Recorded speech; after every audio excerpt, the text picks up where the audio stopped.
With me is Jackson.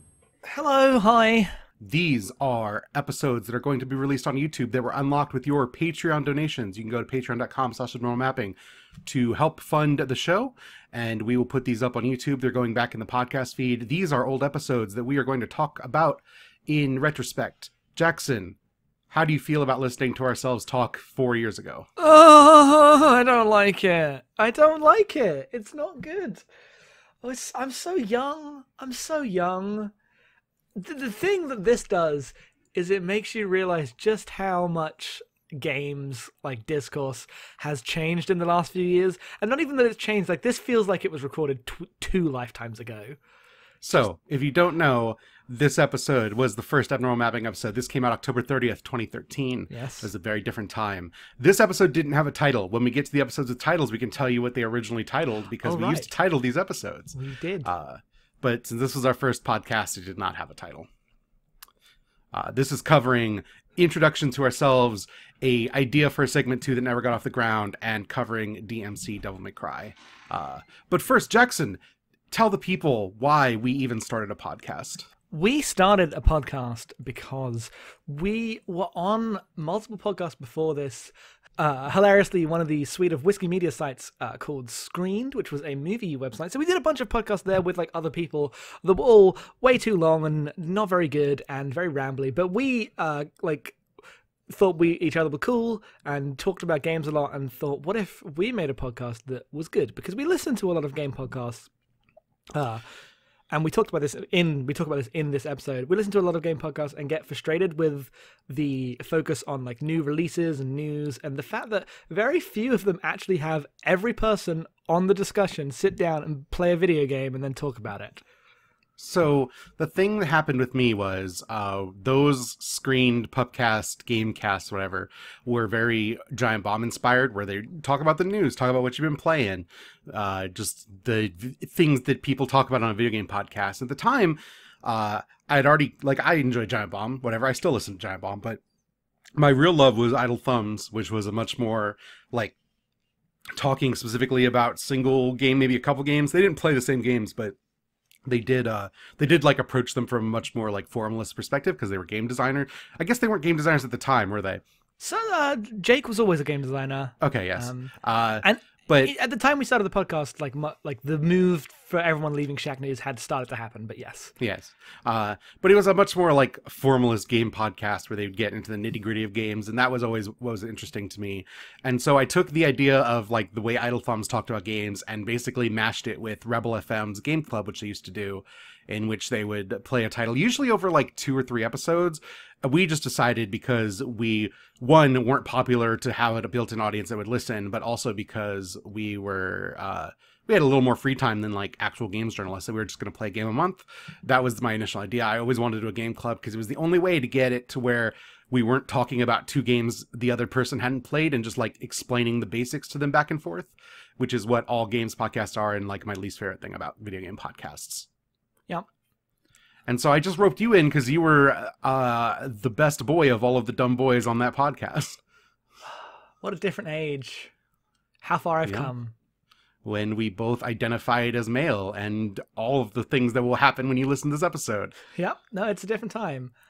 What I like about it is that even though I think this is in many ways a bad episode of like podcasting, especially in the first 2 segments, because it's, you know, I especially just, my voice is completely different. It's weird. But the actual idea of what the podcast is, and you'll notice when we get to segment 3, is it's basically the same. It hasn't really changed. Like, we are much more formalistic in the way we talk about Devil May Cry here, like going through what are the systems of the game and what does this imply, like just trying a bit harder and not being confident enough in our own responses to just say what we think. But the actual thing, which is we played a game and talked about it for half an hour, is identical to what it is now. Like the core of the podcast is really strong, which is why we've been able to do it for 4 goddamn years. Yeah, as much as sometimes the podcast is worn on me, I thought the idea was always sound, like what I wanted to do, and I'm really glad that it stayed the same. My idea is borne out as like, this was the right way to do our podcast. It's still good. other ideas went away. Like originally the segment 2 was going to be a recurring thing where we brought someone on who felt differently about a game than we did, and we would interrogate those responses. And guess what? Talking to people who disagree with you about video games is actually the most boring thing on earth. Yeah, Don't do it. It's really bad because we bring our friend Callum on, who doesn't like Gunpoint, and we're like, "What the fuck don't you like Gunpoint?" And then Callum's like, "I just didn't," and that's the half an hour of content. Yep. It's really bad. Especially in the power dynamics of like a podcast where we basically end up like circling around him like lions about to tear apart like a gazelle, waiting for him to say something and be like, no, that's dumb, you're wrong. It's a terrible way to format. We've had guests on, we try to get people on, but it's like at this point, I only really want to bring people on when I feel like we're all going to be simpatico and build on each other's ideas and not just argue about a point. I'm not really interested. And I think our least interesting podcasts are when we like vociferously, that's not the word I want. Where we like very strongly disagree with like our opinions on a video game. It doesn't actually happen very often, but it does happen. And I do think they're bad episodes usually. Yeah, like there's definitely some value in people like arguing, well, is this part good? Is this part good? But it's actually very uninteresting in terms of the podcasts. Like you would think, oh, you want lots of differing opinions, and you do. You want like differing perspectives. But when the argument is the thing good or not? Like then you're just doing a Game of the Year podcast that's actually terrible. Like they're fun, dumb video game theater in the same way that like E3 conferences are. But that's not what you want your regular segments to be. It's not a good idea, and we walked that back immediately. Yeah, especially when it's host and a guest, because you're always going to side with the host if you're listening to the podcast. Yep. So yeah, that was a terrible idea. That said, DmC, great game. And I like the ways we talk about it. In some ways, I feel like we kind of got away from this kind of very structuralist deep dive of here's the mechanics and here's how we feel about them. And that's part of it is because we've covered so many games that are not that mechanically sophisticated. In fact, I feel like we kind of steer away from this type of like just a video game these days. Mm-hmm. Maybe to our detriment. I mean, that's part of the reason I'm excited for people to suggest games for us, because we'll get to play things we wouldn't have otherwise have played anymore. Our self-selection process has definitely narrowed the kind of game we talk about. But I think, like, DmC itself, like, suggests that approach. Like, it's partly... we've changed and relaxed our like need to adhere to a very rigid structure, but also like that game's just Ikaruga. Like it's very obvious about the mechanics that it's putting in your face. And I think our response is like, if I played that today, I'd probably have much the same takeaways.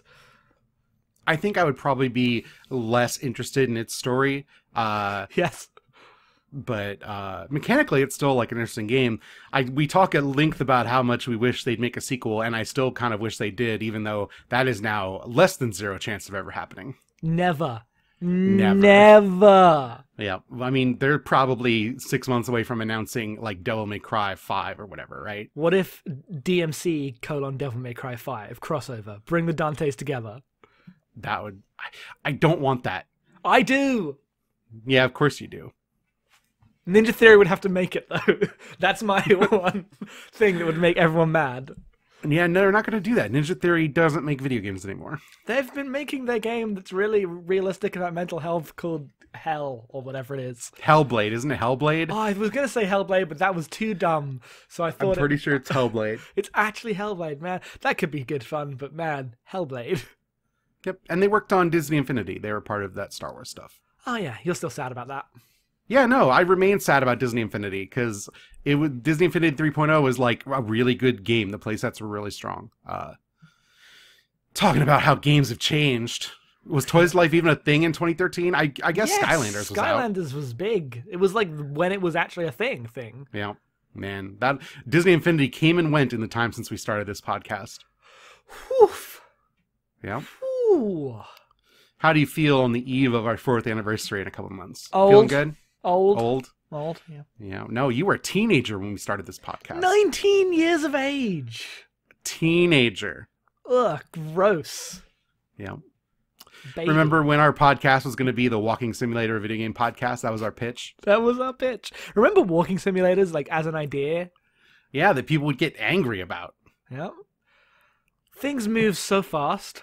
Yeah, no, in 4 years we went from walking simulators not real video games to this walking simulator didn't have a satisfying story because I couldn't hook up with the lady.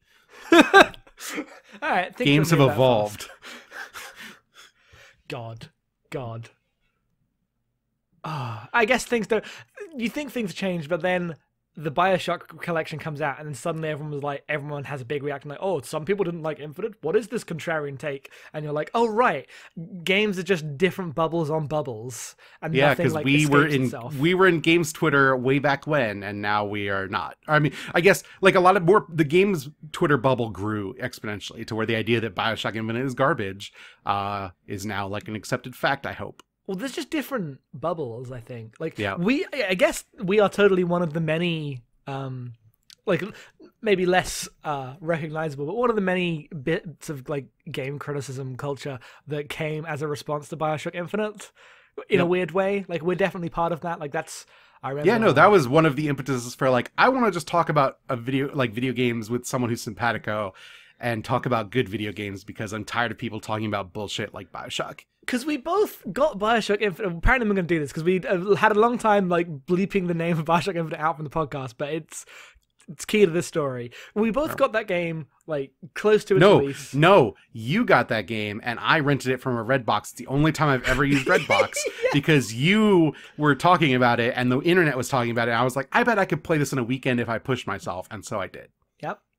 And we were like so baffled that everyone seemed to be into it, and obviously that community of people who were baffled like grew and came together and formed a kind of wave of like new people popping up in video game spaces. Like that's actually like I would say that Austin Walker came from like got a lot of relevance from that.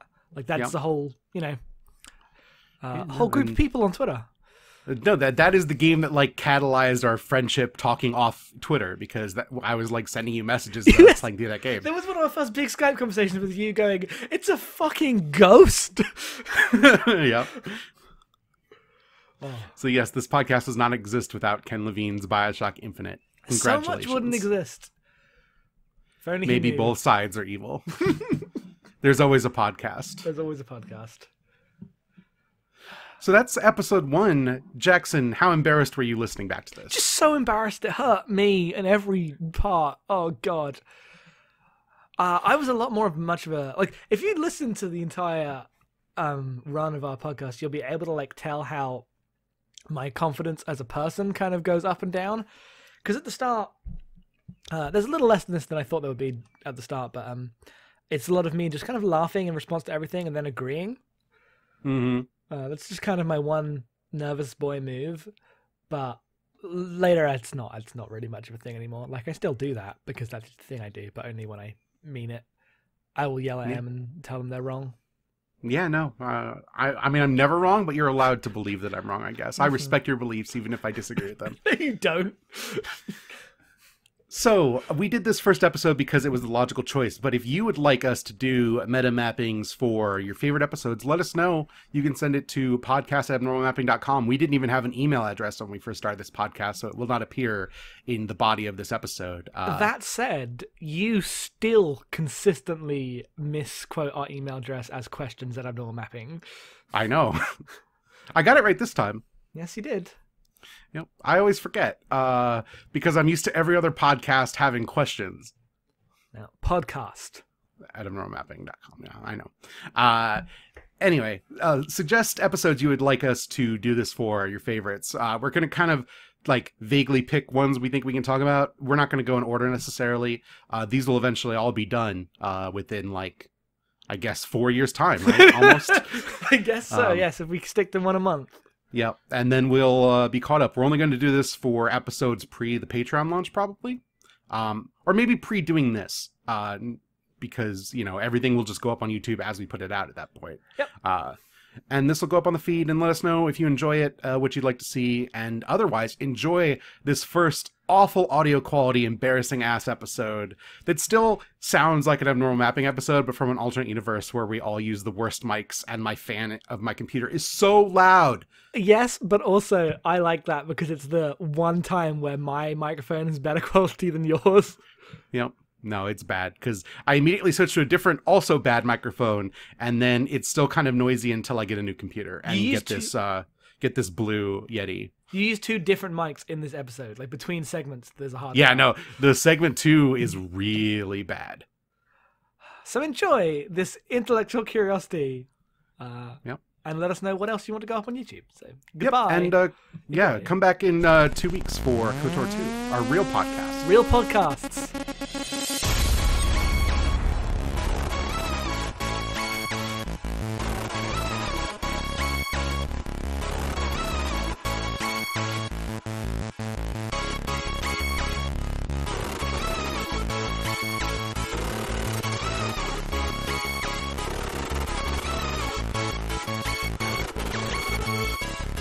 Hello and welcome to Abnormal Mapping, the premiere episode of the premiere podcast about video games. I am your host, Matthew Marco, and with me is co-host Jackson Tyler. Hello, I'm here to talk about video games as well. And this is a podcast, as you might have guessed, about video games. You might ask, why another podcast about video games? Matt, why another podcast about video games? Because most video game podcasts aren't about the kind of topics we want to see covered in video games. Would you agree? I would most definitely agree. So Abnormal Mapping is going to be a little different in that we don't really want to cover news. No news, because I can't stay on top of any of that, and most of it's boring. Or rapid-fire lists of favorite games or what you've been playing. So now we have a segment where we're actually going to talk about our favourite games that we've been playing. God damn it, Matt. Only briefly, and more about where we come from as people who play video games. It's true. But what we really want Abnormal Mapping to be is a thing that reflects how we play video games. We're not games press, and we're not game creators, but we are people who play video games and try to think about them as critically as we think about the books we read or the movies we watch. And we're both pretty critical people. Yes, we definitely are.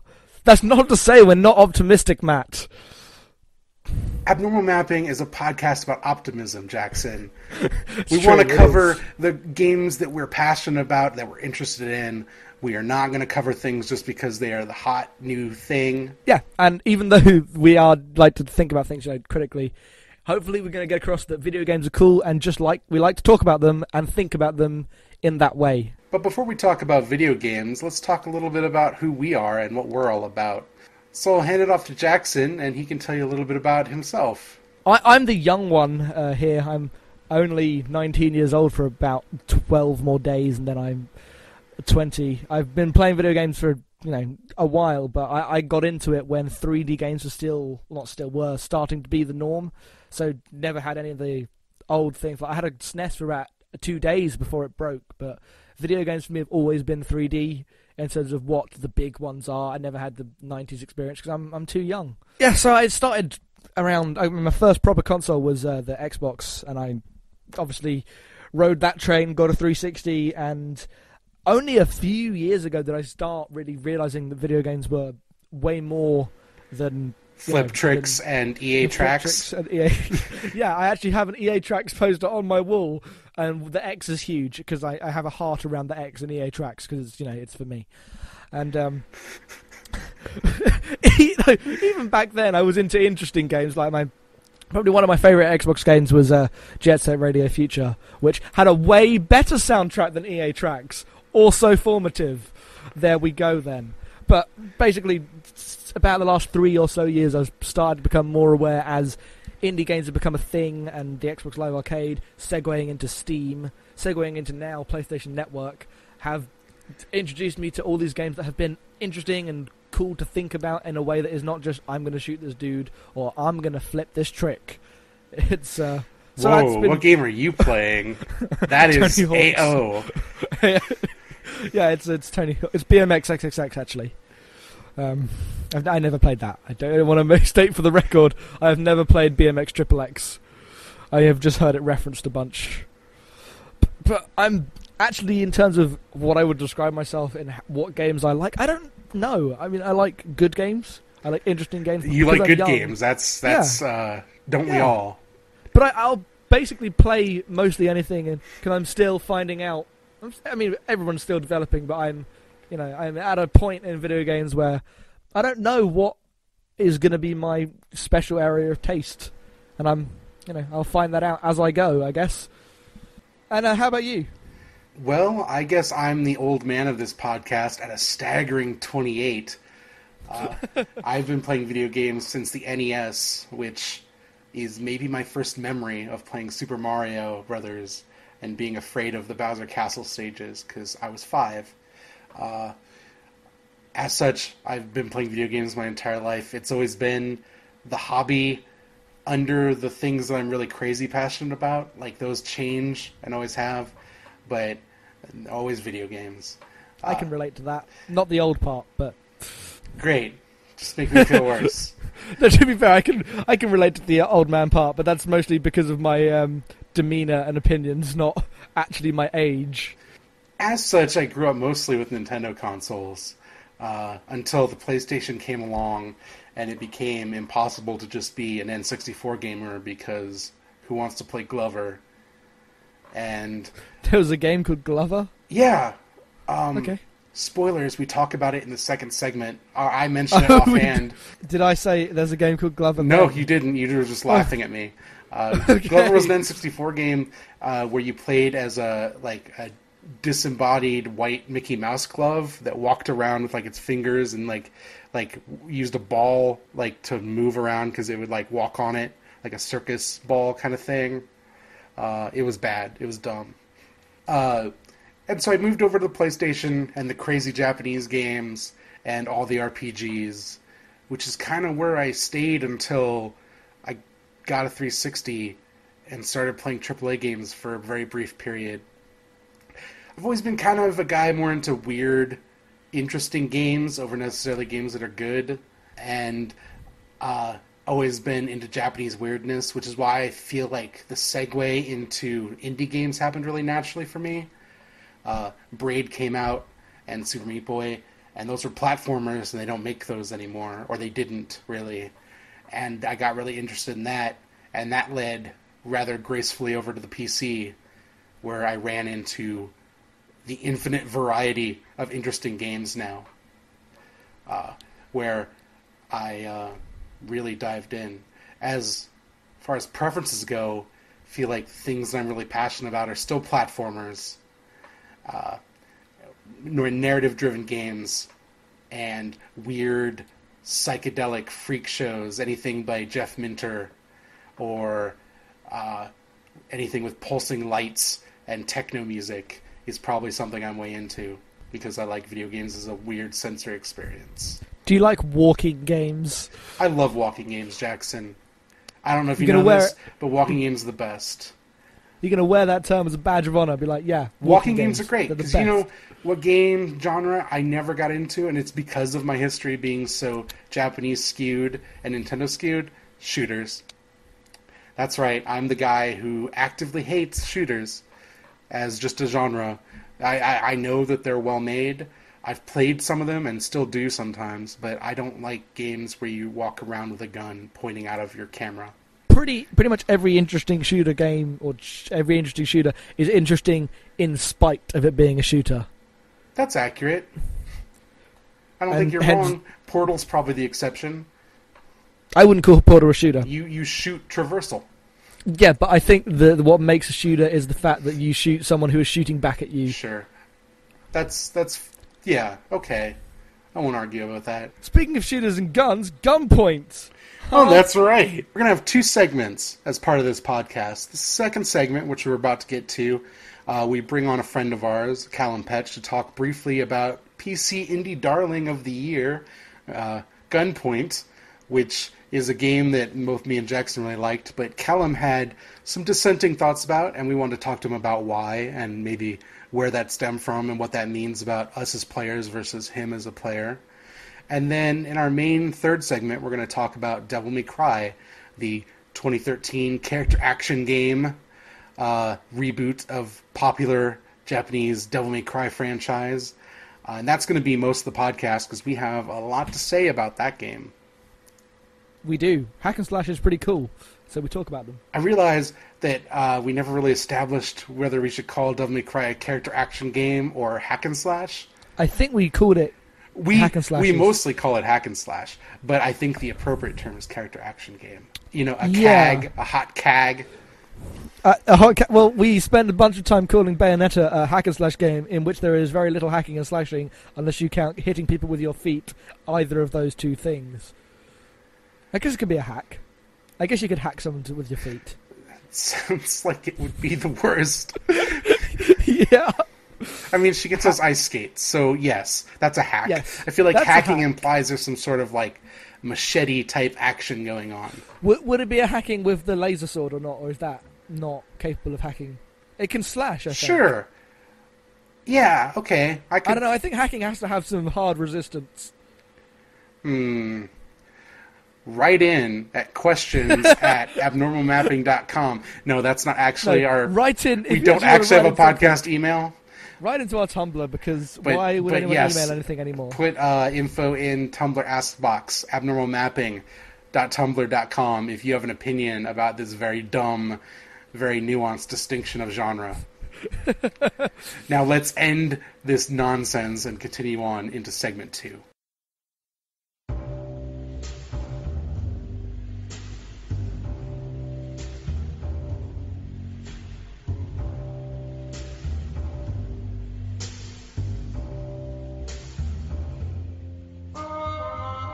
And welcome back. With us today is Callum Petch, here to talk about Gunpoint.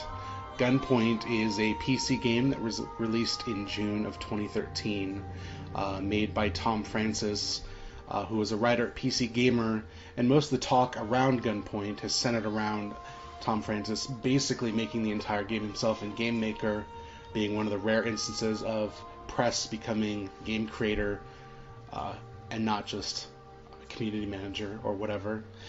We have Callum here today because of all the people I know, he's the only person who doesn't like Gunpoint. So we're gonna let him explain, because I think it's interesting when people dislike the things that are universally beloved. So Callum, I'm gonna turn it over to you, and we're gonna feel free to interrupt. And feel free to elaborate on specifics, because people might not have played Gunpoint, though you should, because it's cheap and great.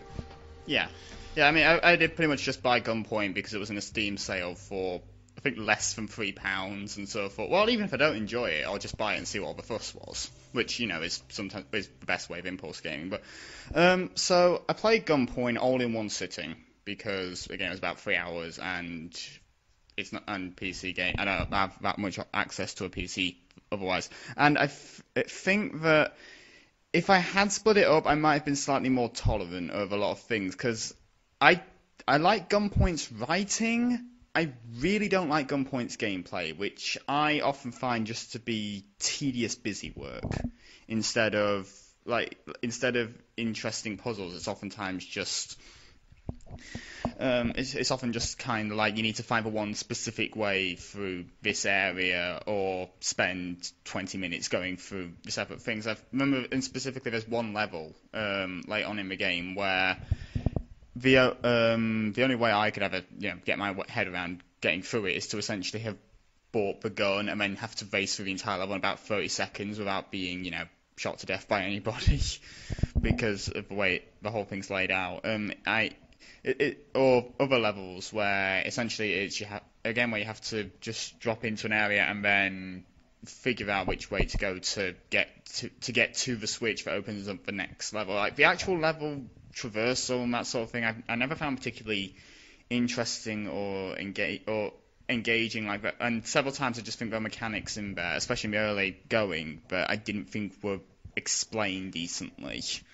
Although that might be due to my lack of familiarity with PC games, as some people, one or two people pointed out when I tweeted about that. But then eventually, when I did get a grasp of mechanics, I just found that the game didn't really have anything to it. Like the act of playing the game wasn't particularly fun. The writing, like outside of the levels, the actual writing, the whole of the story-based sequences essentially was great. It was witty. It was darkly humorous and that sort of thing. I preferred getting to. I kind of just slogged through the gameplay to get to the next 10-second text section instead of anything else. But the writing is, whilst it's very good and often quite funny. I didn't think it was good enough to make up for the fact that the actual act of playing Gunpoint I just found really boring instead of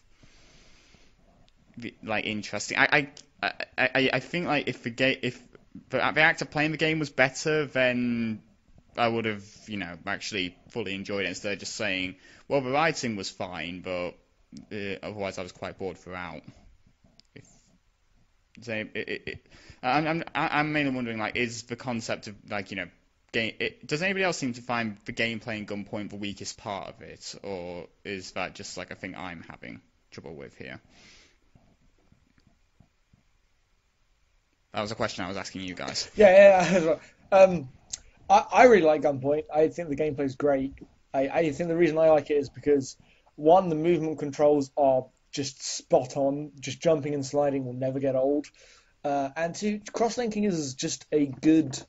It's an interesting mechanic because whilst it is essentially a series of switches which you have to turn on and off, and can be seen as like you can see the spreadsheets when you look at it. You can see a bunch of logic puzzles, and it's like putting a bunch of ones and zeros in to make it work. There are enough different possibilities to get through, and that it makes you feel like you solved it rather than you found or stumbled upon the right way. Like, because there are enough different parts lying around for you to make into the solution that it is you doing it rather than the game just, you just finding the right button to press to open the door. More explicitly, for anyone, I guess, who hasn't played Gunpoint, the whole point of each level is to assault our guarded facility, armed only with the ability to jump and fall from any height and jump into people, and this cross-link which allows you to interact with switches and doors and sensors and create logic if-then gates that will open doors or trigger lights or whatnot, just so anyone knows. And I think that that's the thing I enjoyed the most about it, where when you go into a place, you can see the entire level, you can always see your goal, and it just becomes, well, I have to open the door to the server room. To open the door to the server room, I need to flip a light switch on the 3rd floor. To get to the 3rd floor, I need to get access to the elevator, which is on the basement.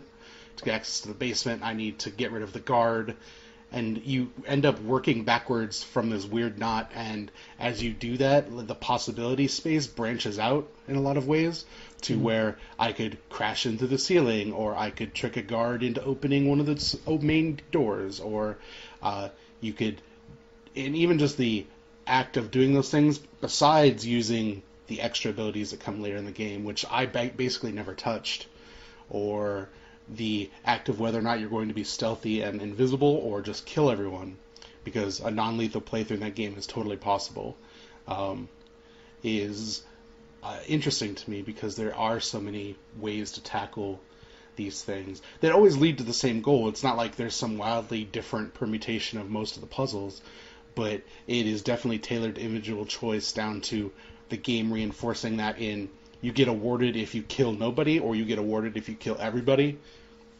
or you get awarded if you're super stealthy, and you get awarded if you just break everything. I think the feedback is really good at tailoring itself to individual play styles, and the game tends to support that.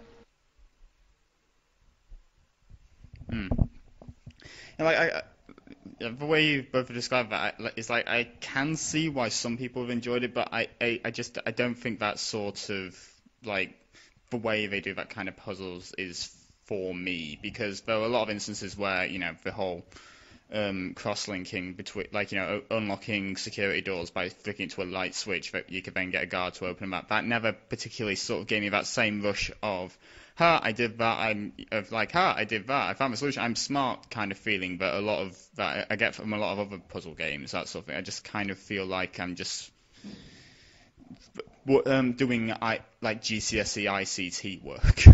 Essentially, like, building simple systems and that. It never like worked for me. Like, I can see, like, now that you described like I can see why other people would find that sort of thing like a refreshing change of pace, but it didn't do anything for me personally. And also another thing is that, and even before I checked the Steam achievements thing, is that the story and gameplay are pretty much two entirely separate things that that have very little to do with one another for the most part. Like, you know, there's the gameplay, and then there's the story bit, and then there's the gameplay, that sort of thing, which once I kind of noticed that disconnect, it was kind of hard to get by. It's like, yeah, I'm literally just doing this puzzle here to get to the next story bit. Because again, the writing in Gunpoint, I will hold up is, yeah, it's really good. It's really good. I liked the writing. It's just that the act of getting to the writing, I've often found kind of dull. I mean, yes, they are in separate rooms, but I think compared to like some big games, the way that the tone of the writing matches identically with the tone of the gameplay. You have this kind of serious noir story, wipe the hard drive, along with all these bits of I'm going to jump around and fuck about and do this crazy shit because you can, and that is exactly the same tone of the writing. It is the serious noir story. They both have the same awesome background music, and the rain falling down. Like, the atmosphere in both of them actually makes it a way more cohesive whole than you would expect. It's way more cohesive whole than, say, shoot a bunch of guys and then get a cutscene with different things. Actually, I found it all right in that area. More specifically, the construction is this straight noir story, but the character you play, both in the narrative and in the game, is this wacky cartoon man who can jump 100 feet and sass in like this fourth wall breaking way. Yeah. And cause the entire like systems that, as the guards understand them, to come crumbling around them. And I think the game supports that, where you get to the point where you're knocking guards out by getting them to slam doors in their own faces, and just pushing people out of windows down like 100-foot falls where you land on them and walk away. And there is a lunacy and a sloppiness to that character's existence that is totally at odds with the rest of that world, which is very strictly ordered, that I think the story backs up, because he is this weird agent of chaos in this kind of typical warring corporations backstabbing murder story. Mm-hmm. Yeah, I agree. He's great. Which I know, Jackson, you played in a sarcastic way, if I'm not mistaken. Did. And I played entirely straight, because I enjoyed the tone of that so much. I like noir, and I don't think enough games do it right. I think I ended up doing like a mix of both for the most part. Yeah, I think there were some situations in which it was too ridiculous, but I think my favourite choice in the entire game was from who and from whom. Yeah, just like little stuff like that, which it's not even the choice; it's just the game. Just be like the pedantic arsehole. Yeah, that character is great, and both ways work, and back up the fact that you can then jump from skyscraper to skyscraper while these guards can't even walk into the next room. It's great. So, Callum, it sounds like your problem is entirely with the logical rigidity of puzzle construction, mostly? Sure, let's go with that. Is it a problem that it wasn't signposted enough, or was it just following that? No, it's not. Do you like Portal? I mean, let's go. Do you like Portal? Well, duh. Okay, because the thing that I found the difference to Portal is very much there is almost always one solution, and that is finding that. Whereas this is a bit more open, and it is. I guess it takes a bit more. Like work on your part, because not that it's harder, just I don't know what I'm trying to say here, but Portal is very much a kind of roller coastery thing, and this is almost Deus Ex in microcosm, in that there's big room, and it's only 2 minutes or 3 minutes long, but you can choose how to approach it any way. I get what you're saying, that sort of thing. It's just that my thing is that I often felt like I was stumbling into solutions more than just actually figuring it out. And I think personally I kind of enjoy more the concept of figuring out the right way to do things instead of just accidentally stumbling my way through, because I think I kind of like personally like that kind of smart feeling of getting there. I figured out the correct answer to this puzzle instead of just going like, instead of just kind of the thing I wonder about is why you felt the game was constructed in a way that you stumbled through the solutions, because I actually found that, unlike most puzzle games, I never got lost in where I was going and what I was doing. Yeah. Well, it's like, for example, I think one late level, I think the second to last one, because I know it's really long and you have to go all the way down to the bottom of this building and then go all the way back up again in order to hack a tunnel at the bottom. Is that after about 5 or so minutes of trying of cross wiring and that sort of thing, I finally got to the bottom. And I got into the room to hack the terminal. Only then, once I had hacked the terminal, to find out I hadn't actually accurately wired any way of being able to get back out of the room. So then I had to quit, go back and do the whole level again. There is no way that you can create yourself in a stuck situation like that. Yeah, it's like I try but it's like that sort of thing. It's like that kind of. It's that kind of thing of it. Just like I kind of just got really bored by the end of it, especially since it kind of introduced these mechanics, and then I personally didn't really do much with them after the initial here are all your mechanics, and now we're going to give you levels. Like, it never kind of seemed to just. I get what Callum's saying. I feel like you're saying that the game was structured in such a way, because it was so open, that essentially from about the 5th level onwards you can just click on a bunch of crosslink stuff, and eventually, sooner rather than later, you will find a solution. And that's as valid a way to play than actually working backwards and reverse engineering a solution. Whereas other puzzle games are extremely rigid and know you have to think about this in a very specific way. Whereas Gunpoint's a bit more open than that, and that isn't going to be as satisfying to solve because it's not as rigid a puzzle. I just wonder if it's a tool set problem versus a explicitly themed solution problem. Because most puzzles have this is the solution to figure out the thing, whereas Gunpoint, yes, from mission 5 basically gives you all the tools you ever actually need and turns you loose. There's never an elaboration on that. Portal 2 has a lot of elaborations on their themes, maybe to the point of excess, but that's not here or there.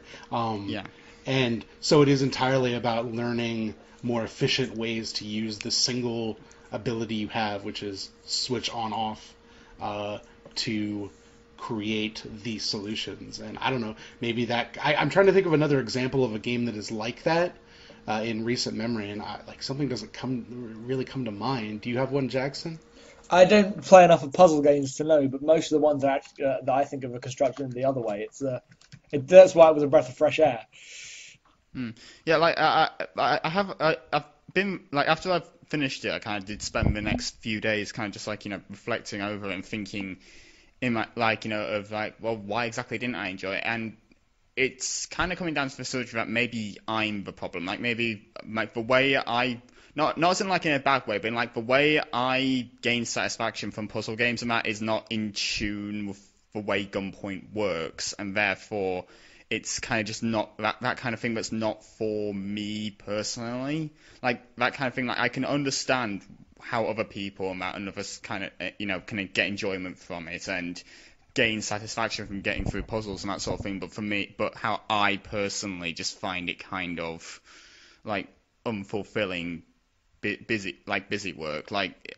It's something that maybe, so when I say I think I'm the problem, I don't mean that in a kind of bad way. I just mean I don't think this kind of way doing a puzzle game is personally for me specifically in terms of that thing. Because again, as myself, I kind of do structure and having one way to do things and having to figure out how that goes instead of essentially just being dropped into an area and being given all these tools and saying, okay, just get through here. We're not gonna there's no right or wrong way to just do it, that sort of thing. So I think it comes down more to how I personally enjoy video games than any actual problem with Gunpoint itself. Fair enough. It's hard to argue with this is just not for me.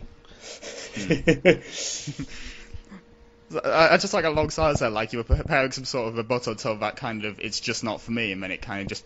The thing is, there is no rebuttal to this is not for me because taste is what it is, and you can't argue someone's taste. Yeah. But I think the thing is it's not that there's something wrong with Gunpoint or wrong with you. It's more figuring out what are you looking for from the game? Why can't that, why is it mechanically not working? Rather than just saying it's just not for you is isn't why you didn't like it. That's the result of not liking it. Yeah, and again, I think it's the fact that it pretty much gives you the limited set of tools by about 30 minutes in, and then doesn't kind of change for that 2.5 hour period. In addition to the whole like relative lack of defined structure for getting through levels, I think that's the reason it doesn't particularly work for me. Because I will say, like, by the time I got to the final level, I was just kind of in that sense of I'd like this to be over now. In that kind of, like, because, like, for me, it hit that one note for so long that I just kind of stopped caring for the most part. Which, again, that's how I saw it anyway. Again, I feel like I'm repeating this too often, but like, I can understand why other people would be fine with this sort of thing. So, and I think a lot of that exhaustion you had with it stems entirely from the problems you had with the puzzle logic itself, where you said you found yourself kind of stumbling into solutions. Yeah. Whereas when I, like, as someone who didn't really have those problems, for me, each mission became exercise in how ruthlessly efficient I could be at being a ninja through all of these worlds. So there are missions where, you know, I go through something in like 3 minutes, whereas if I didn't see immediately where I was going to go and what I was going to do, it might have taken way longer. My end play time for that game was less than 2 hours, because I just flew through it. Yeah, it's not so much a can you or can you not solve it, because you can brute force the things you don't know. But if once you get a flow going, it is pretty satisfying, and then you just jump out of the building and into the subway. It's great. Yeah, I feel like I've pretty much said everything I can say about it, because I don't want to repeat myself too often here. So no, that's all right. I think it's an interesting example of what doesn't work in a game like that. Because if a game has a single hook and that hook does not appeal to you, there is nothing there for you. Which is probably again, like, to have another mention of like a game that has one hook but does it well. And I'm probably going to be wrong on this, so feel free to shout me out. But like Hotline Miami is for one hook of you enter a room and it kill everybody as fast as possible. But that works for me. Absolutely, that is definitely... I would consider those games actually very similar, even though the feedback loop of reward is wildly different. Yeah. Yeah, it's like Hotline Miami's one note is one that manages to appeal to me throughout its 3 to 4 hour runtime, whereas Gunpoint's one kind of just started to grate on me by about... I think my game time lasted about 3... I think it would just hit 3 hours after I finished the last mission, so... And an example of a game with a singular mechanic that does not work for me is any shooter ever. So, I understand your pain. Because I don't even understand when people say shooting guys is inherently a satisfying thing to do. I wish I did, because I feel like I would enjoy video games a whole lot more, but I don't, so I can't. Well, hopefully my next console generation cycle will bring back the generation of platformers. No, because I love platformers, but like the 64 PS2 generation ruined platformers. They're just like, I don't want to play Glover ever. I just don't. All right. Do you want to play Bugs? Zapper. No, I don't. Electric Grass. I didn't play that the first time. But if I get my dark reimagining of Billy Hatcher, I guess that would be okay. So that's going to do it for second segment. Thank you, Callum. Do you want to plug anything you're doing before we let you go? Yeah, I'll plug my Twitter. You can follow me at Callum Petch, although I have no idea why you want to. I write about games on a weekly basis of my petulant column over at GameSparked, and I have a review of Beyond Two Souls that should be up by the time that this podcast goes out, but I'll give you a spoiler anyway. It's absolutely fucking abysmal! More like Beyond 2 Stars. What? That's actually quite accurate, seeing as that's what I'd give it if I could give it out of 5, so... I will probably buy that game when it's cheap and play it anyway. Just rent it. That's what I did. I don't rent games, really. And by the time it's cheap, what you got to lose? Just have play on there. It's 10 hours of your life. Yeah, but even if it is terrible, it's terrible in such a different way than your normal Call of Duty shooters and stuff that it would still be worth it. Well, thank you, Callum, for those plugs. Check out GameSpark. His weekly column is very interesting. I read Petulant. Trademark Jackson Tyler. Yeah, I trademarked And it. I'm sure we'll have you back, maybe on a full cast at some point, Callum, if you're playing along with whatever our Game Club game is going to be that month. You should be making it for Wolf Among Us. Maybe when it's all out.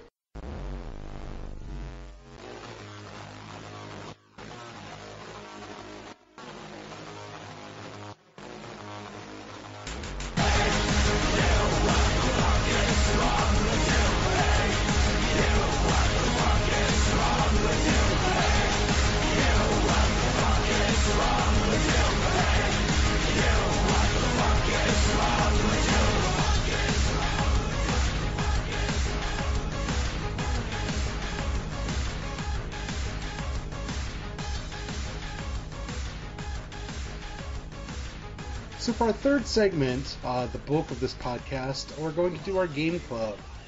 Game Club is where me and Jackson and any third chair we have play through an entire video game and talk about it at length and in depth. We're going to be doing a whole wide selection of games for a variety of systems we own or can emulate. And it'll be a good time. This month we are doing DmC, Devil May Cry, the reboot, revamp / prequel of Capcom's Devil May Cry series that came out earlier in 2013 by Ninja Theory, making this the first Western installment of the Adventures of Dante, the Demon Slayer, or whatever you want to call him. This is something we both have a lot of feels about, to use the parlance of the day. So I'm going to let Jackson intro this, because I've been talking too much this podcast. And tell us a little about Devil May Cry, Jackson. The game or the history or personal relationship with the franchise and stuff? You could just talk about the game. I've played, I think, all of the Devil May Cries. I've beaten 1 and 2 and maybe 3. So I have a lot of history thinking this franchise is okay, but full of problems. Yeah, I've just played 4, which I've played to completion. That game's weird. It's odd. I like this game, and no, I didn't like it like all the way. I thought it was all right. Essentially, the thing that I found the most interesting about Devil May Cry was the combat becoming hack and slash Ikaruga. That was that was where the potential for being cool lay in this game. The story was, I don't know, it's weird. The way in which the narrative had to work is really odd. I mean, it's good and the parts are interesting, but then you realize that when Ninja Theory are so good at facial animation, like you put on Twitter, that they're great at it. They can do characters really well, and then the story has to be, okay, the story's main purpose is to find a reason to keep slashing guys. Yeah. Try to give this. When I started Devil May Cry, I almost immediately turned it off and decided, nope, we're not doing this game. Yep. Because the game opens with this awful, horrible sequence of Dante at a club with loud, awful music playing, and he meets these 2 women, and there's this totally gratuitous, gross sex scene between them all that I don't think shows anything. I don't remember, other than a lot of really badly rendered Unreal Engine boobs that are the worst. It's the most... I don't understand why games feel the need, A, to objectify women in such a way, but B, to do it when obviously the technology to do it just renders everything awful. Like, it's this weird plastic nightmare of what sexy is supposed to be. I don't know who this is for. It's not for anyone with half a brain. It's not for people with the internet who can look at real boobs. It's the worst. It's the worst. I hate it. I don't get it in most games, but here it's, I mean, I don't think it's a good thing, but pretty much, we are going to do an exploitation type film type thing, and the best way to except the rest of the game, no, it doesn't follow that at all. No, it's purely to hook people in and go, look, we're wacky, we're crazy, and then as soon as they have a story, they just tell the story. They don't. It doesn't happen after the first level or during the first level. So you go through a tutorial, which is bad outright, I think. In which you're made jump on a bunch of platforms on a boardwalk and oh god, fight a weird giant demon that sucks, and are introduced to the barest of moves, and you're like, okay, they've really ruined Devil May Cry. And then the game kind of slows down in the next couple chapters and introduces the actual interesting thing, which, as you said, are the Ikaruga angel and devil weapons and their corresponding grapple hooks. Yeah, and also to give you a proper backstory and character. And the entire second level is, let's slow stuff up. Here's what's going on. Here's actually what the story is about. And most interestingly, that second chapter in the old Dante mansion, the Dante family, I guess his name's now Dante in my mind. Just like Mario, right? Oh, Virtual Dante. Red, he jumps around, he might as well be Mario. The whole sequence there is actually the thing that feels the most like the original Devil May Cry, which, for anyone who doesn't know, was a aborted attempt to make a sequel to Resident Evil 3. It was supposed to be the first Resident Evil 4. They were trying to do something more actiony and realized that they had gone really far afield. So they replaced zombies with like puppet demons and kept the weird castle motif. So much of Devil May Cry, the original, is exploring like this abandoned castle that's actually pretty sedate until you get to rooms where the demon door drops and you have to fight a bunch of guys to proceed, which is a lot of what that second level is. And nostalgic in a way that I appreciated, despite the fact that I continue to hate games that gate you behind demon doors. They're the worst. Yeah, I don't mind that too much. Weirdly, this game isn't even consistent about that, because towards the end of the game, it stops doing that, and I was avoiding entire battle sequences. You were? Yeah. Okay, that's probably my Ninja Gaiden blood, which is that game's entirely, we're going to get you in this room. Much. Most games in this genre are, but towards the end, like we'll get to that, but when you have to stop traffic, or you have to keep pulling things out of the way of the car, and when you're breaking into the tower at the very end, both of them have battle sequences you can just run past. I didn't do that. See, if I had known that was a way to do it, I probably would have. Because I quite like in action games, I generally find it way more interesting to actually just, if your character or the person playing is motivated to get to a place, just get to the place and kill anyone who's in your way. Don't stop to take down this one demon. Yeah, and it's not like the game, once you get to your goal, brings those enemies to you and forces you to fight them. No, just the story plays, and those enemies are gone as if you had killed them. Mm-hmm. Yeah, it's not really relevant, but I know that when I played a bunch of Halo, that's always how I played that, which becomes far more interesting when you run and ignore all the enemies. Just get to the point where they stop spawning? Yes, just bucket past everyone, don't fight a thing. That is the way to play Halo. That's how I played the Call of Duties I played, which is admittedly only an action you can do on the easy modes that I play shooters at, but made that game way shorter. And therefore way better. So, yeah, Devil May Cry hinges on the angel and demon weapons, which are modifiers on the L2, R2 for me. I guess they're triggers for you. Yeah, the right triggers, yeah.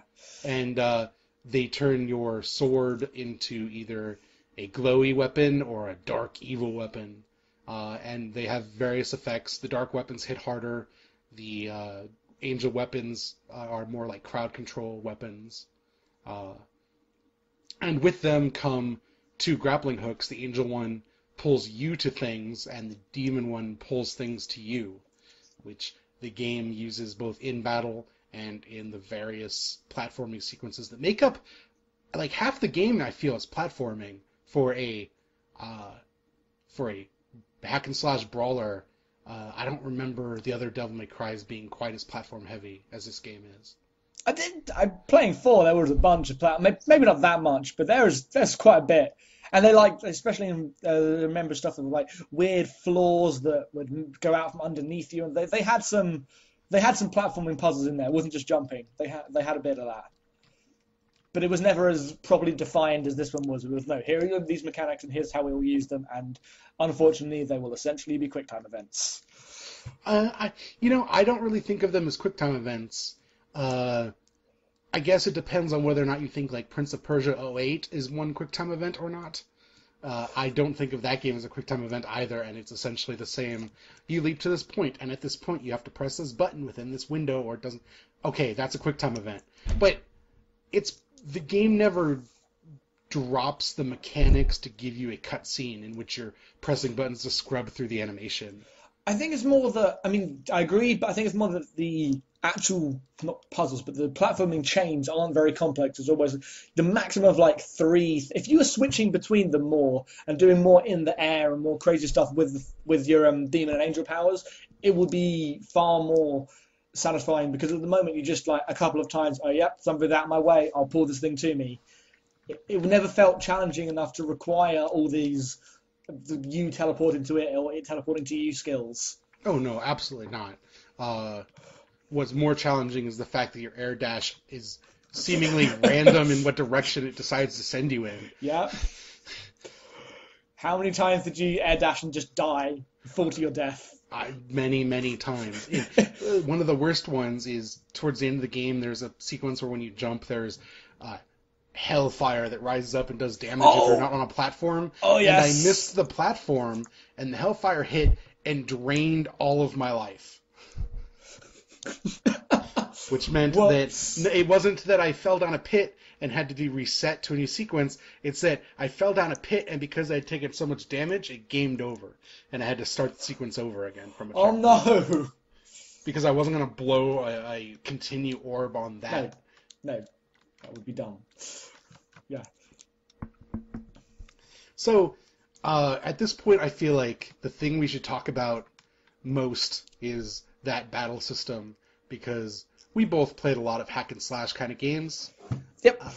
And since this is what Devil May Cry supposedly hangs its hat on, I think it's worth talking about how it achieves the things that it does successfully, if it does. I think that it's got this one really good hook, which is you have 2 weapons, but it falls down in important ways that the enemy encounters they don't take advantage of that. There's too many just boring, plain old things to destroy. You either have to kill just these, just the plain enemies you can kill with both, which I get why they did that. They want you to be comboing between all these things. They want you to dark side as it and push triggers to manipulate your combo in a multitude of ways. But that just means that you don't, it's not very challenging. You just dodge when you need to dodge, and then you slash with anything. The hook isn't utilized properly. Whereas if the combat system doesn't take advantage of its one mechanical hook, which is you have different weapons that can harm different enemies, but it doesn't make that a challenge. It just means sometimes you have to, like, the most complex it gets is you will throw the whatever it is, one of the weapons is, and it will pin the white enemy down whilst you attack the red enemy. That's the most complex it gets. You never actually have to balance the 2 styles. Which I was thankful for, because those ghost rat enemies are the worst. In that if I didn't have the pin for the white one, I probably would have died in every one of those encounters, because I had a rough time with those guys. My problem with the combat in general is I think there are one too many enemies that just ignore your attacks. There's a lot of uninterruptible stuff going on with all of the bigger type enemies. Specifically, there is a giant bruiser guy who has like club fists and charges at you. And he's the worst! There is a way to interrupt him, which involves charging up your fist power fully, which takes a good 5 seconds, and I'm not exaggerating, and that's a lot of time in a game like this, to get to enough where you can do an uppercut that will interrupt him, but the animation priority on what counts as an interrupt and what counts as you and like sailing over his head or him running you over is not clear enough for this game. And I feel like that's a problem that's systemic across all the battle stuff, whereas I think the animation priority just isn't right on a lot of things. Attacks are fine, but they give you a dodge move, and every time that you try to dodge, I was usually too late, and because I was too locked in a battle animation to cancel into a dodge, because the game does not cancel into dodge well. Which is fine in a game that doesn't emphasize that, and the game kind of doesn't because it wants you to use like guns to stun enemies, is mostly where Devil May Cry has its, this is the mechanic outside of, rather than dodging or blocking, you stun. But I don't think that this game, compared to prior Devil May Cry games, does that very well. And more specifically, I think that they give you a dodge and they give you powers that supposedly activate on a dodge that are not useful at all. Mm-hmm. I think, especially with that enemy, the one that charges a bunch, I think that is by far the worst enemy in the game, because the whole system with the scoring and even just it is more satisfying when you. So the aim is to kill everyone as fast as possible and never stop your combo. Whereas the logical way to defeat that guy is to stop and wait for him to do it, run into the wall, and then to punch him in the back, and then wait 10 more seconds, and it just completely interrupts the flow of whatever you're doing. And there are too many enemies that are designed to increase challenge, so you can't hit them all the time, then it just completely breaks what the point of that combat system is, which is be really, really fast and really stylish. Yeah. Whereas, like, an enemy that normally in these games annoys me, like a flying enemy, was both trivial and interesting in that I could continually grapple to and from them in a way that sped up that combat incredibly, where I could always get close and always go up in the air in a way that, like, the game definitely gives you a lot of juggle abilities that I really didn't find myself using that much. And I wonder if maybe that was my problem with it, in that most, like, there are parts of the game where they definitely want you to go aerial, like when you do that punch to interrupt the big guy, he gets launched into the air. Yet I've never jumped up after him and gone after him because I wasn't focused on juggling that much in the way that the game... And I didn't have to. I played on normal and was getting S ranks on most of my battles. Mm-hmm. I also didn't do much. I think the times I stayed in the air were those few fights with the flying ones that were almost entirely flying ones. I just stayed in the air for about, but that wasn't because I was juggling them. I was just juggling myself. I just kept jumping up. Because with like the little cherub guys, you can just grapple to them. Yeah. Back and forth and just stay up. Yeah. Which is also why you get a mechanic called the Devil Trigger, which has existed in prior games, but in this game basically turns you into classic Dante, because it turns your coat red and your hair white. But what it also does is launch every other enemy up into the air, and thus I never used it much. I think I used that 3 times in the entire game. I'm the same. It felt like the power up that they gave you to feel powerful then put the enemies in such a state where you couldn't do anything that you had been doing. By the time I got up into the air and was attacking them, my meter was half gone. Yep. The thing with the dodges, and actually it's more about the fact they didn't use the Angel and Devil weapons, is that there isn't a hook to this system. There isn't. It doesn't feel very like balanced. Not balance. Balance isn't the right word, but it doesn't take advantage of what it does. Whereas, like, the pinnacle of Devil May Cry style of hack and slash game is Bayonetta, which I know you're a big fan of because you're a good person.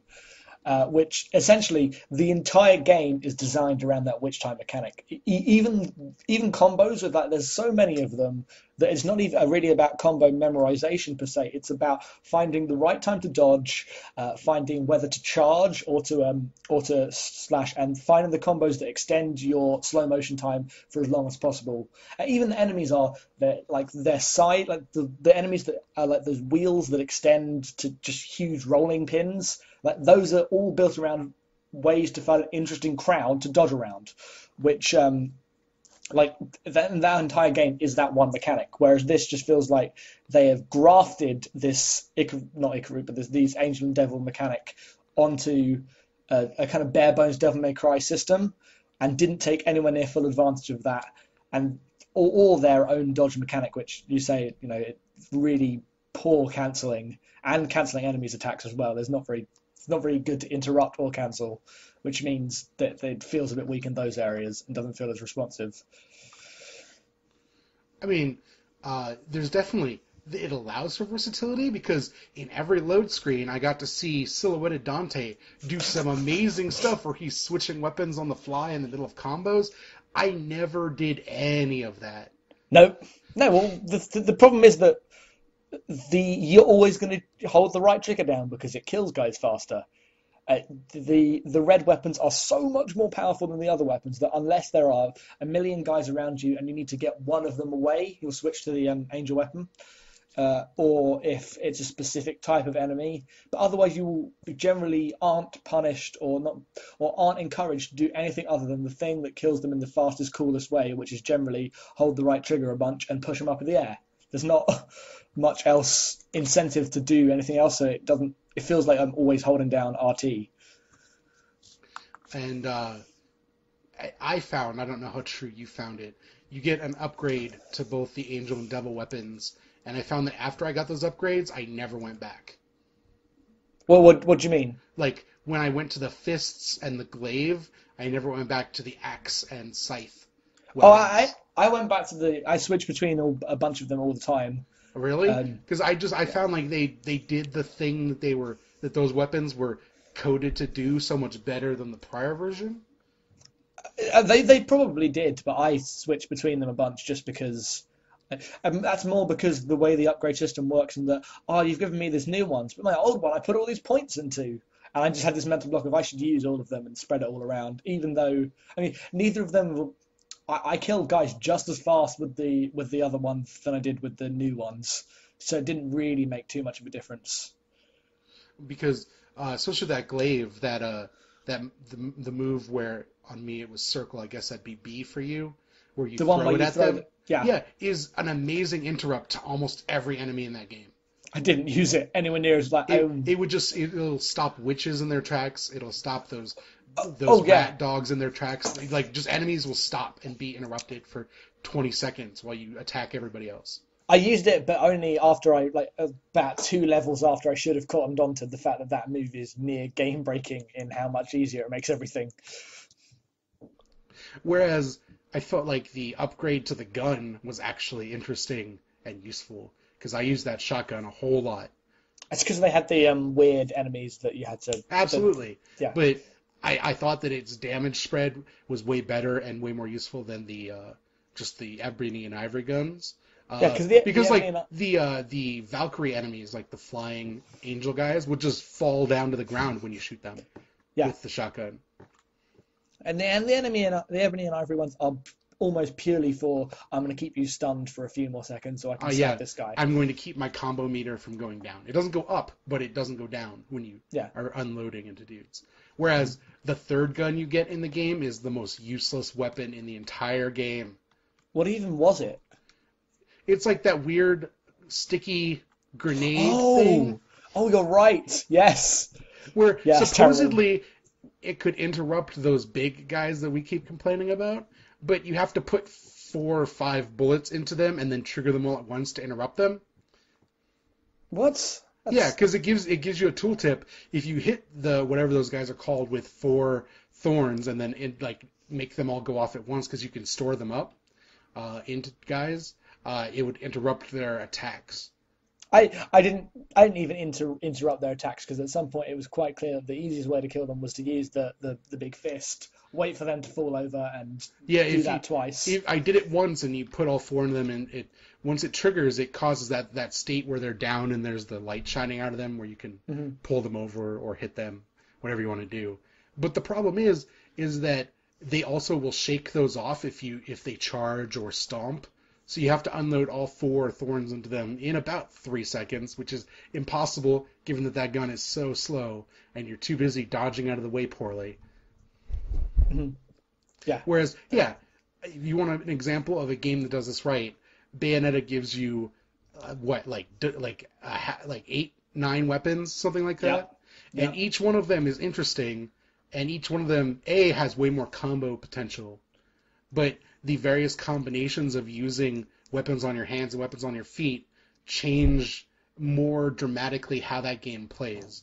If you play with ice skates and rocket launchers, you get a wildly different game than if you play with like samurai swords and a whip. Yep. I just think that Bayonetta is way more designed around its core strength. Yeah, which is dodging and being elaborate and flashy. Because that game is also a stylish action game, and it's not surprising that the guy who made Bayonetta is the guy that made the first Devil May Cry. No. Well, no, because they're the only games to do combos on Y instead of X, or triangle instead of square. Yep. That's right. I haven't played Bayonetta in quite some time, and yeah, that's accurate, isn't it? Yep. Everything else is pretty much X for weak attacks and Y for strong attacks. Whereas nope, they're all on the top button on the controller. It's pretty cool. What is square in Bayonetta? Or it's shoot. You shoot with square. Just so like it's the same DmC. button. Yeah, it's exactly the same button. That is amazing. They're the same. I played Bayonetta a little bit after playing Devil May Cry 4, and it's pretty much made the same game, but way better. The other problem with all this is for all of this mechanical complexity that we wish the game had, it totally loses all of it in every single boss fight, which are classic Nintendo style. Find the boss's weak point, hit it 3 times, and the boss falls over, and then you do core damage, and then you repeat. But I found that with almost every hack and slash game, the boss is the least interesting part, because those games are designed around crowd management. That's fair. I would say the first Devil May Cry had some interesting and challenging bosses. Not to say you can't do it well, but they're always less interesting than the core gameplay. Because there's one guy and you have to dodge him, and then you have to find the point where they're vulnerable and then attack them a couple times. Unless they have multiple arms or multiple things, where then it becomes a bit more interesting. But in here it was just, here's a boss you have to jump on. I was trying to think of why I felt Bayonetta's bosses were more interesting, and because those bosses boil down to, it's not about fighting the boss, it's about learning when and how to dodge to effectively play. Yeah. And that's how the feedback loop of the actual battles are too. Like fighting the enemies is almost secondary to knowing how to dodge the enemies, and that's true of normal encounters and true of the bosses, which is not true of Devil May Cry, which might as well have Zelda boss fights with lots of swearing. I mean the boss fight in the chapter 10, was it? Or the boss fight? Yes. Yeah. It's pretty crazy, that boss fight. Oh yeah, I want to talk narratively about the boss fights when we talk about the narrative, because they are by far the highlights of that game. No, but my point is more that their approach in those boss fights, instead of to go actually mechanically interesting, is to go the opposite direction and just make stuff as crazy as possible, which is essentially what Bayonetta did, except the core there was so much stronger that the boss fight still worked. Whereas here... And the boss fights, the boss fights I want to talk about in relation to Devil May Cry narratively are a different game.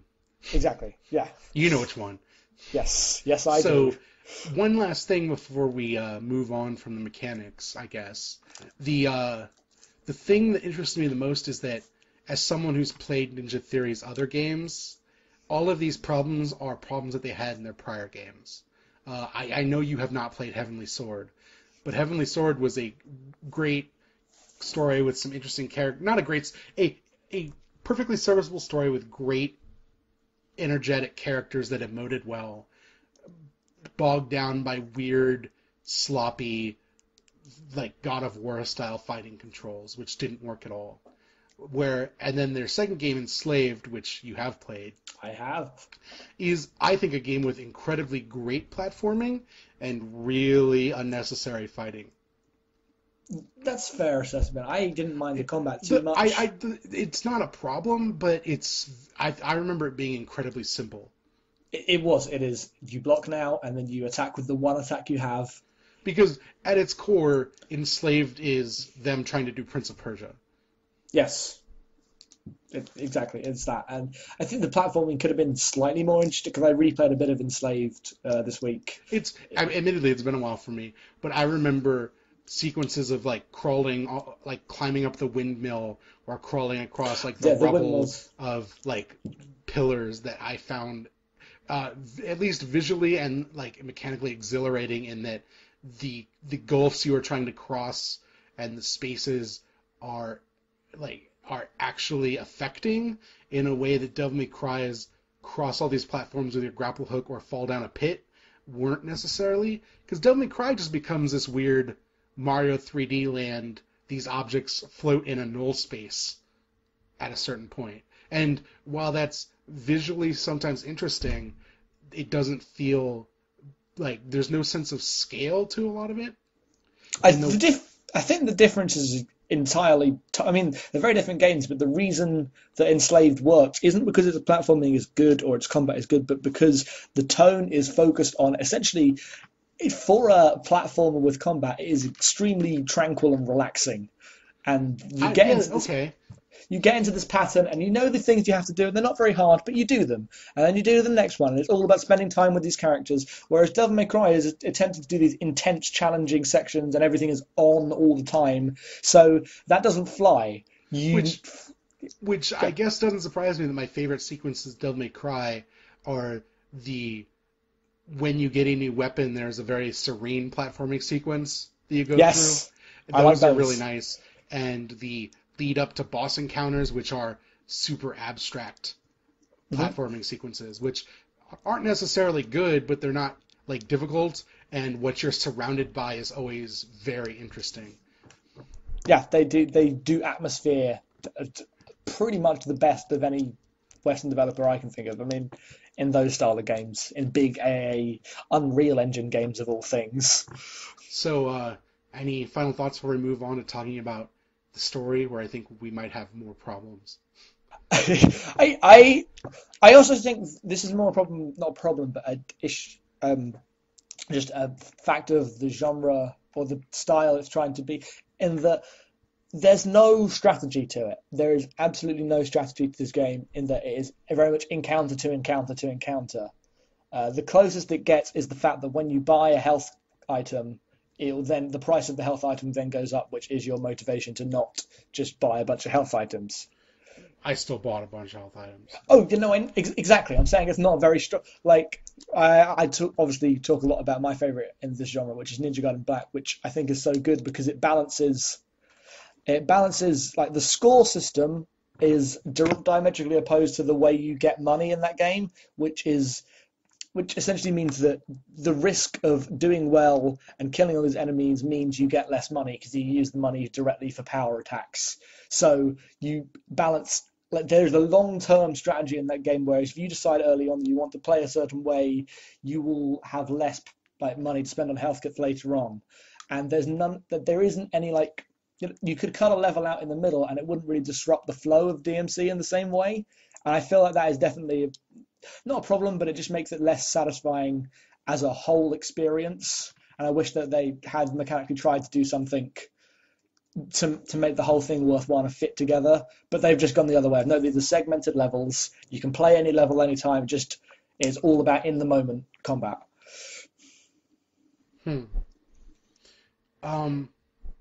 Yeah, I suppose I could see that. I guess that leads well into my point, where when I'm talking about the narrative of Devil May Cry, the overarching, what the actual plot is, the thing that continually struck home is that the story you want to tell is not supported at all by what the game is. No. Which, I know we already complained about the opening, which is awful. But what the actual game ends up being is rebellious main hero finding his purpose through this connection with these characters. The problem being the game, because it's so rigidly structured by mission, never gives you a chance to empathize with any of the people you're involved with. Well, no, you just talk. They talk to you sometimes in gameplay. Yeah, because there's your cool other twin brother guy who, if you've played Devil May Cry, you know he's probably not fully on your side. Or if you've played a video game because he's like you but has different colored hair and outfit. So he's like alternate version of you. Those people are always evil. He's wearing a shirt that says Final Boss. I don't know why. It's weird. You find out why later. And then there's your love interest who, like, I think that the acting on that character is really good, but she is basically like a key to every door that has a sexual abuse backstory. It's the worst.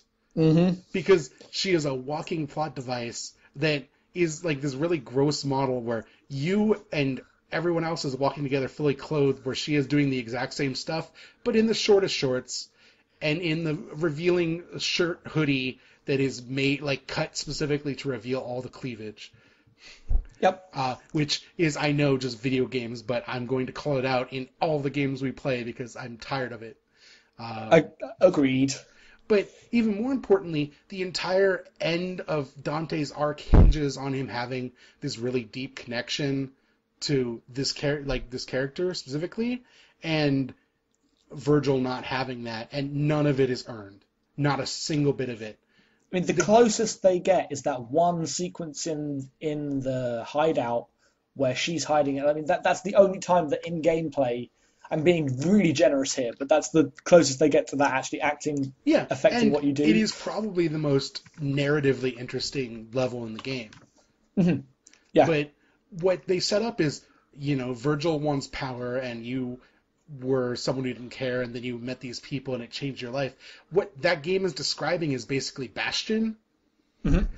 But unlike Bastion, Devil May Cry never gives you the space where in Bastion you meet these characters and you have these moments where these characters aren't even voiced, but because the narrative stops and lets you experience what they're about and who they are, you form connections. And Devil May Cry would be helped by just like one or two chapters where there's no fighting, where you just like have experiences with the people around you. But it never slows down, even when it doesn't make any sense to have a moment, like when Virgil shoots the hostage you take, and blows the entire plan to save Kat, the love interest, and you never call him out on it. There's a minute where Dante's like, "What are you doing?" And does Virgil even answer? I don't remember him even answering. No, he says, "What the fuck?" Then there's a horrible shot of this woman realizing, "Oh god, someone shot my child." Then he shoots her in the head. Yes, but nobody there's no moment where that pays off. No, they just go back and then Dante's surprised and Virgil turns out to be evil. Like, this happened less than 3 hours ago in game time. Mm-hmm. He just cold-blooded murdered this girl that they said they weren't going to do. And then he has a bit of a smirk on his face when he does it as well. Yeah. So it's clearly obvious that, Puts all three of them in mortal danger, because then you have to deal with the fallout of that, which waylays all of your plans. Yep. And actually, the platforming sequence you do there is pretty interesting. That'd be cool if that was more of the game, was the stuff with the time mechanic. I don't know. It is cool. It is also straight out of Bayonetta, but it's cool. Well, if more things were like Bayonetta, then the world would be a better place. Because Bayonetta has multiple sequences where you are dilating or like extending time to interact with another world that is different than ours. Yeah, that is, yeah. In fact, the entire plot of the game's premise being identical to Bayonetta with the limbo stuff, pretty crazy. Yeah. Oh. I think that if they're going to do the story of, in this type of gameplay, that you are a guy coming together with this team, that they should have somehow had maybe more characters than just Virgil and this other girl. You could have... Well, more story sequences, which maybe like more cutscenes is not the answer. But what would be even more interesting is like chapters where you play as Virgil or Kat. I agree, but also I'm more thinking like if there is a way for them to influence your gameplay. I don't know how they do that, but just a way for them to actually help you out while you're playing. And that, I obviously not a game designer. I don't know how they would do this. They didn't know how they would do this, so they didn't do this. But there must be a way for that to intersect somehow, like Kat's ability or whatever. Yeah, but like you could take out like sequences like the mechanics of Devil Trigger are entirely there for legacy purposes. They're not important or useful. Yes. If you replace that with like a Virgil assist, and then Yes, maybe exactly. then maybe Kat has more of like platforming abilities, and you do segments of this game with her that are strictly platforming, because she seems to be a character that's all about like opening like doors and realms and progressing through them. Like It's almost like a game that involved two characters, one of them which did all the movement and one of them which did all the combat. I don't know who's done that before. Enslaved, out now. Coming soon, premium edition. But condensing all of those things down into Dante, and then Kat becomes, the plot device that they basically kill off once, despite the fact she's not actually dead. But the game does not go out of its way to make you think she's not dead. Until it's like, oh, she's alive, because I thought she was dead halfway through that game. Oh, how? I was like, nope, you're going to rescue her later. The second that we didn't see her body, it was like, nope. They shot her and kicked her and dragged, like, she did like a death gasp of her hand going limp, and they dragged her body out. How is she not dead? There was a line, there was a voiceover line where they say, take her away. Oh, okay. That was probably when I was checking Twitter. Checking Twitter is the best part of this game, by which I mean the ending. Yeah, we'll get to that, because everything they could do for a sequel, which will never happen, would be way more interesting than anything that's in this game. Yeah. So, but then the problem is, like, because this story is so tangentially related to the actual gameplay, and maybe it's not a problem, but the game has moments where it just stops all of the narrative flow entirely to give you what are probably the best sequences, which are the limbo world leading up to any boss fight, which are wild, abstract fever dreams straight out of El Shaddai, which is the game I wanted to talk about in reference to this. But you could even use something like Killer 7 or No More Heroes as an example, where the level leading up to a boss is themed to the boss's like personality, where you fight the demon that is actually the Fox News anchor analog, and his level is basically you on platforms that make up the logo of the TV station, which is great. Is an amazing level. Or the techno res nightmare that is the demoness second hand of the big bad guy, who you're in a nightclub and then suddenly it turns into this glowy disco ball visualizer level. And that stuff is amazing and really interesting. But none of it is relevant to the plot at all. No, it's just going to... It is totally a style over substance, unnecessary thing, but I found myself looking forward to them way more than anything else in the game. Well, they were the only time where it was like doing something different. Otherwise, it was just, yep, here's some demons here, you're going to kill them. There wasn't really a hook or like a visual aesthetic in any of the other parts of the game. It was just the problem is the visual aesthetic becomes, here's a city, let's blow it all up and make the platformers, make parts of the street floaty. Yeah, that was the visual aesthetic, and those two sequences especially were the ones where stuff went crazy, and they had that weird Demon's Got Talent thing, and it was pretty ridiculous. Yeah.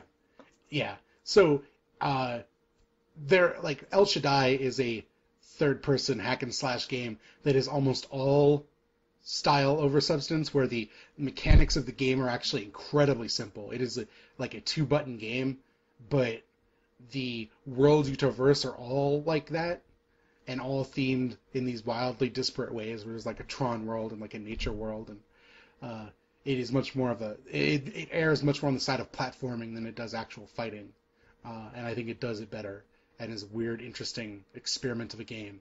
But then like that's like No More Heroes is another good example where that's not a platformer, but the lead up to any boss fight is just this amazing sequence of like themed content that is, here's everything about this boss before you even reach them, which is interesting because none of the bosses in this game or in any game are given enough backstory. So if you can create a world that kind of tells you what they're about, I think that helps provide that context, especially in a game like this where there's very little time spent leading up to a boss, but the bosses themselves seem like interesting characters. Mm-hmm. Because, I mean, I was kind of meh on the game until that first boss fight with the succubus in the basement of the thing. Uh-huh. Where she is just loud and abrasive, and Dante responds by being just as loud and abrasive, and there's this weird juvenile back and forth between them. Yep. Totally unnecessary, but perfect. I wish the game had more moments like that, and less serious, grim, dark nonsense about demons and angels. Basically, be more Bayonetta. Again, it's useful advice in this genre in the modern times. If you could be more Bayonetta, that'd be good. But I just don't think that there's enough in the game to justify as many things as they wanted to do. Which, I mean, they're trying to relaunch an entire franchise in an 8-hour game, where most of that game is spent cutting dudes. So it's hard to do, I guess. Well, because they have to reconcile the fact that they have to have all this legacy stuff in there. They have to have the same characters, the same backstory, all this thing, and yet also make it crazy and new. So that doesn't leave much time for actual characterization or, anything else. Yep. Especially since the game basically leads up to the point it's where it's going, but then the ending teases something far more interesting than the actual game itself. Where, I mean, this is a podcast predicated on people who have played the game or don't care, but the end of that game, you basically merge the weird demon world you've been in and the real world, and suddenly people are tweeting about giant monsters roaming outside their windows. Like, there's this whole sequence that is social media driven of tweets and pictures and hashtags about the demon apocalypse. But then it all fades out to this weird thing, and it says, "We are coming," which I'm confused by. Wait, who's this message from? What does this mean? There's some more demon leaders coming, and I'm like, "Oh, this is the best." Yep. Please. And then you just fight Virgil, which makes the thing that this entire game has been building up to kind of a huge anticlimax. Well, the thing is, you always knew you were going, at least for me, you always know Virgil is not on Dante's side. Not that he's, necessarily a bad guy, but there are disparate ends of what they want out of everything. Yep. And then, yeah, you have this moment of revelation where, everything has suddenly changed, and anything new could happen, and yet we have this one legacy thing where Virgil's technically a guy you fight, so you have to fight him. And while the battle is... I always find those battles between someone with kind of your same skill set really cool in games. The story payoff of that is awful. Yeah, he just walks away. And yeah, because it ends with, Dante had the upper hand, but didn't kill him because compassion, and then Virgil's going to run away to be in the sequel that'll never get made. Yeah, the last chapter is all very perfunctory. We know exactly what you're doing here because you have to do it. So, talking about other hack and slash games that include lots of battles with characters with similar skill sets, Asura's Wrath is a game that has this exact same boss fight 4 times in that game, but every single time the fallout is dramatic and profound. Yes. Where they are willing to take characters and murder them or maim them or change their motivations within the context of the fight. The fight will stop and allow you to have those moments of character building.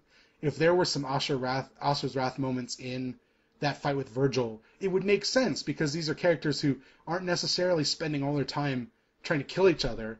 Their fight is about a disagreement in opinion. And so they could have those moments where they explore that through their dumb brother fight. And I think that the payoff would have been better for it. Because Asura's Wrath is maybe a game with some problems, but telling an interesting story is not one of them. No, Asura's Wrath also very good. You have a red guy, you have a blue guy, shit goes crazy game. I don't know how they could have improved the final plot point because I think the problem is that what story they had to tell, where they had to get to, is not supported by the game they made at all. No, exactly. I think what they needed to do is make Virgil less quite clearly the bad guy and Kat quite clearly the good girl. Or just save that stuff for a sequel, because this entire game revolves around finding Mundus, the big bad guy, and killing him. And you do that, at that point the game is over. The stuff with the Virgil is entirely unearned.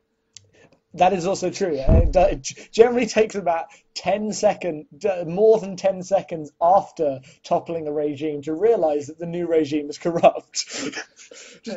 Yeah. Like, that game could end on, like, an uneasy note of, like, this new world and be fine. And it would have been a better game for it. Yeah, it would have been way better. Yeah, agreed. And then they could spend the time actually building up this Virgil thing. But instead, because it's Devil May Cry and it has these legacy attachments, Virgil's got to end on a bad note. Because Virgil's always dead or betraying you at some point in all of these games. And this is another one of those games, so there you go. Mm-hmm. By the way, let's make Dante have white hair at the end, because that's also a thing that's expected. It's X-Men First Class all over again. Yeah. No, yeah, the problem is the end of this game races to reset the universe. And that is awful. I agree fully. It's not, whatever organic story they did have is thrown out the window in order to tie up these bows. That said, I would play a sequel to this game. Oh, totally. Because I think all of the problems are addressable in a very real way.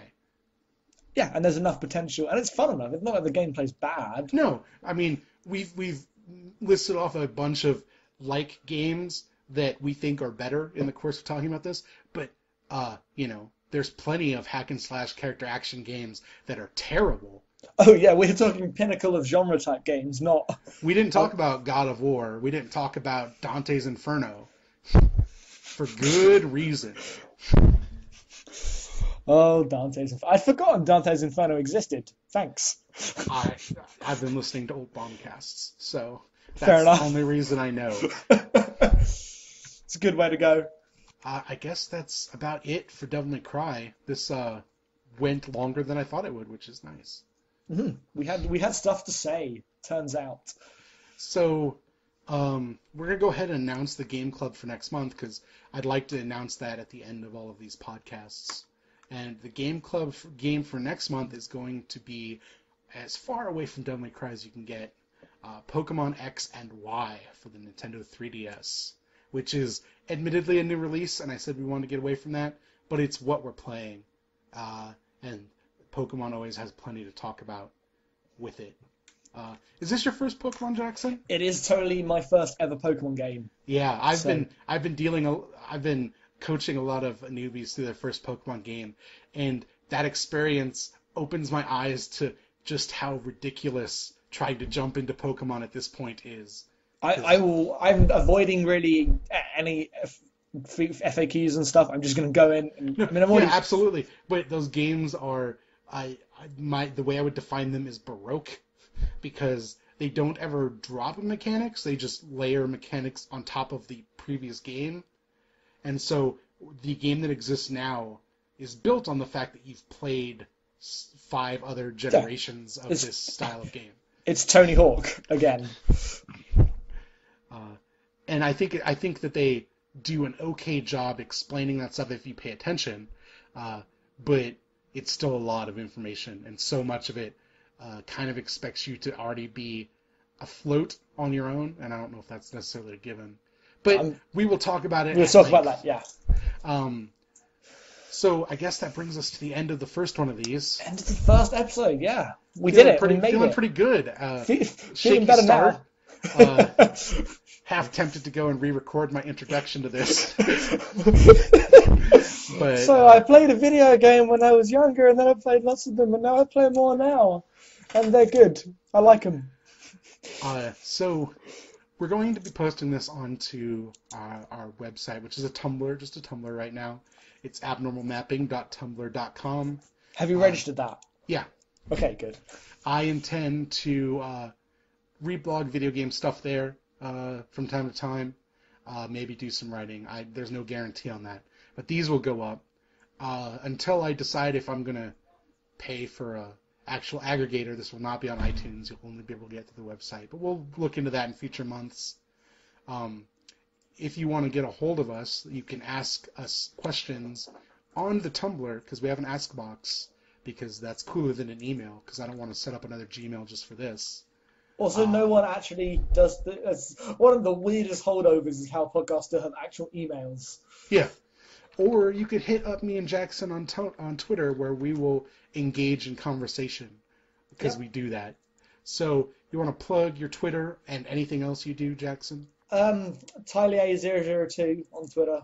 That's TYLEA002 for anyone who can't understand his 600 miles an hour British. I talk way too fast. I'm sorry. I'll work on that. Promise. But yes, that is Tylea002. And you can find me at Litrock, LITROCK. I have some other podcasts too, but they're not about video games. So you just have to talk to me if you care about books, and I could point you in a direction. And you should care about books. Absolutely. One of the things I hope that we can get into in maybe some future, because this game didn't really call for it, is the fact that the more things you know about things that aren't video games, secretly the more things you know about video games. Yes. Be a well-rounded person. Damn straight. So that's it.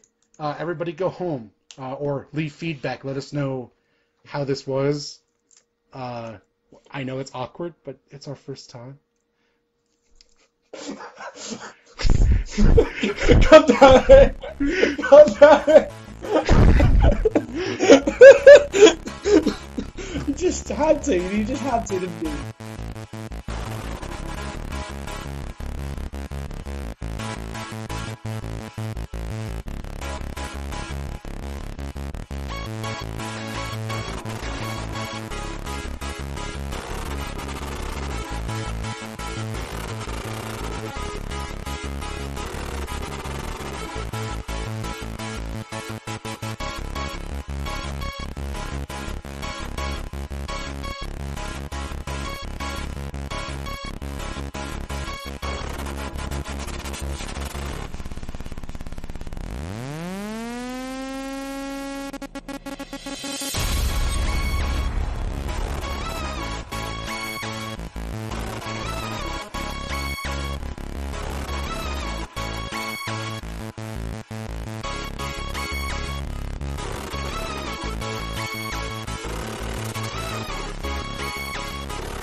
So I guess that's a little bit about us. I don't know. Now that I'm not going to segue with something so weak. That's lame. That's what I do.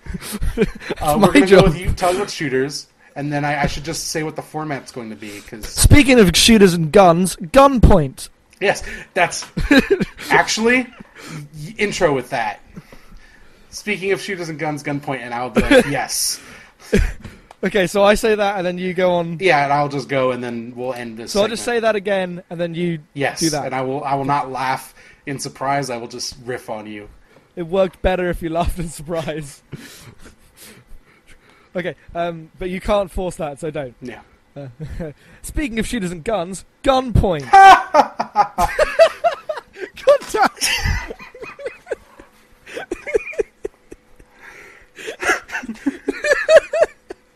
I have no ability to not laugh. So when you do that, I just say, okay. Yeah, Gunpoint. Speaking of shooters.